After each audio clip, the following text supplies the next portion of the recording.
کہ پوری دنیا کے اندر جب سے یہ زمین پیدا ہوئی ہے اور جب تک یہ باقی رہے گی، صرف ایک شخصیت ایسی ہے کہ جس کے لیے عیسیٰ ابن مریم ہونا قابل فخر ہے، اور بقیہ دنیا میں جب بھی کوئی آئے گا اور عیسیٰ ابن مریم ہونے کا دعویٰ کرے گا تو یہ اس کے لیے ذلت اور نکبت کا سبب بنے گا. ہے نہیں ہے جی؟ عیسیٰ ابن مریم کی ابن مریم ہونے کی شہادت قرآن نے دی ہے، ہم مان لیتے ہیں. شکیل کے گاؤں میں گیا، اس کے گھر گیا، وہاں اسٹیج لگایا، پورے گاؤں کے ایک ایک فرد کو جمع کیا، علاقے کا S P, S S P, D M, magistrate, police والے جتنے ہو سکتے تھے ان کو بھی جمع کیا، ہر مکتب فکر کے جتنے لوگ ہو سکتے تھے ان کو بھی جمع کیا. سب کو ایک پلیٹ فارم پر جمع کر کے ہم نے ان سے یہ کہا کہ بتاؤ، ایک آدمی جو تمہارے گاؤں میں پیدا ہوا وہ یہ کہتا ہے کہ میری ماں کا نام مریم ہے، میں ابن مریم ہوں، یہ صحیح ہے یا غلط؟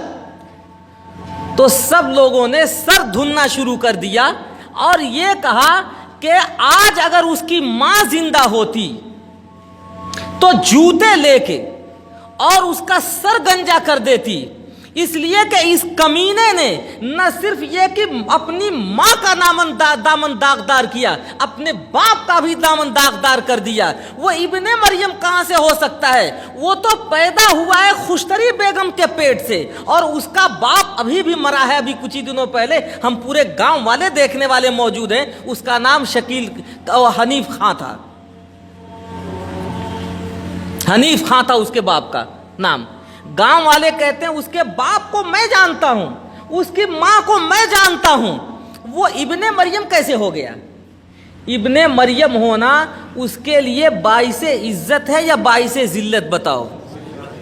اگر اس کی ماں ہوتی تو کیا کہتی؟ یہ کہتی کہ کاش کہ اس خبیث کو میں جنم نہ دیتی، یا اگر یہ پیدا ہو گیا منحوس کمینہ تو اس کی شکل نہ دیکھتی، یہ زمین پھٹ جاتی، اس کے اندر دھنس کے میں نابود ہو جاتی. لیکن ایسے کمینے اولاد کی شکل نہ دیکھتی جس نے میرے پہ یہ الزام لگایا کہ میں تیرے پیٹ سے نہیں اے خوشتری بیگم بلکہ مریم کے پیٹ سے پیدا ہوا ہوں. یہ ڈوب مرنے کی بات ہے نہیں ہے شکیلیوں کے لیے. میں نے کہا کہ اگر اس کا باپ زندہ ہوتا تو آج میں دلی میں سب سے بڑا اسٹیج لگاتا اور دنیا کے جتنے سیٹلائٹ چینل ہیں وہاں لا کے جمع کر دیتا اور دنیا والوں کو دکھاتا، بلکہ آپ کے یہ ناگپور کے RSS والوں کو بھی دکھاتا جو یہودیوں کے اور موساد کے اشارے پر اس کی پرورش کر رہے ہیں، اس کی ساخت برداشت کر کے یہ مسلمانوں کو انتشار میں نہیں مبتلا کر رہے ہیں، یہ پورے ملک کو انتشار میں مبتلا کر رہے ہیں. دنیا بتاتی کہ یہ شخص تو حنیف خان کا نطفہ ہے، یہ ابن مریم کیسے ہو سکتا ہے؟ لیکن اتفاق کی بات نہیں ہے، وہ مر گیا.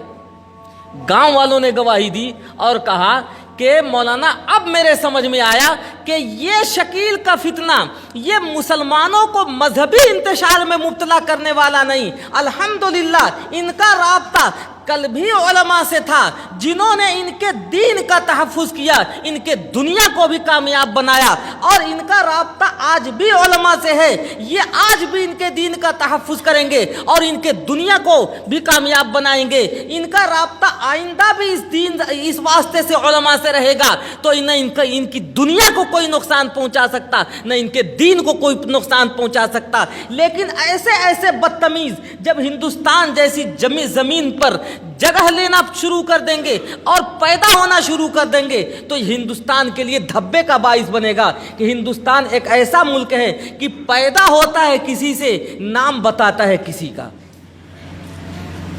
یہ ملک کے لیے دھبا نہیں ہے، پیدا ہوتا ہے کسی سے اور نام بتاتا ہے کسی کا. یہ خوبی تو آج تک امریکہ کے لیے تھی، ہندوستان کے لیے کیسے بن گئی؟ یہ خوبی تو لندن والوں کے لیے تھی، ہندوستان کے لیے کیسے بن گئی؟ یہ خوبی تو اسرائیل والوں کے لیے، اسرائیلیوں کے لیے، انہیں پتہ نہیں ہوتا باپ کون ہے ان کا، اجالے میں ہے اندھیرے میں ہے، یہ خوبی تو ان کے لیے تھی۔ ہمارے ملک کے لیے یہ دھبا ہے، یہ داغ ہے ہمارے ملک کے لیے۔